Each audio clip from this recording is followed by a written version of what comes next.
Don't let your leftover rotis go to waste. Let's turn them into a crispy snack in just a few minutes.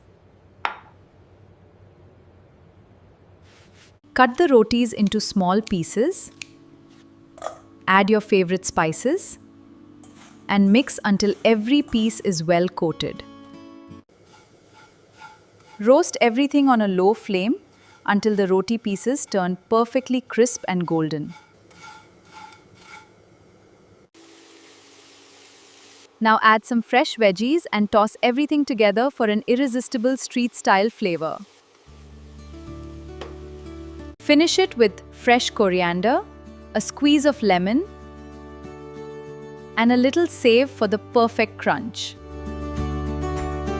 Look at those crispy roti bites coated with onions, tomatoes, green chilies, and curry leaves. That's your irresistible leftover roti chaat ready to enjoy. Second idea? Let's turn them into cheesy pizza bites in just a few minutes. Cut the rotis into bite-sized pieces and spread your favorite pizza sauce on each one.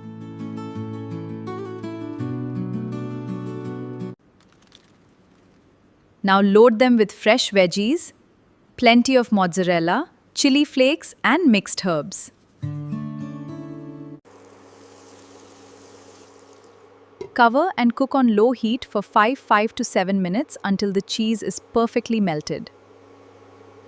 Golden crispy roti, gooey melted cheese, colorful veggies, and a final sprinkle of herbs and chili flakes, these mini pizza bites are ready to steal the show. Perfect for kids, evening snacks, or a quick party bite.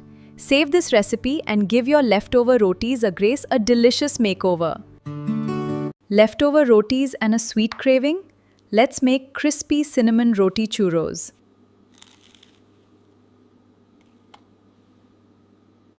Roll the rotis, cut them into strips, and brush each one with melted butter. Toast them on low heat until they're beautifully golden and perfectly crispy. While they're still warm, coat every piece in cinnamon sugar for that classic churro flavor. Crispy outside, buttery inside, coated in cinnamon sugar and finished with rich chocolate drizzle. Every bite tastes like a homemade churro.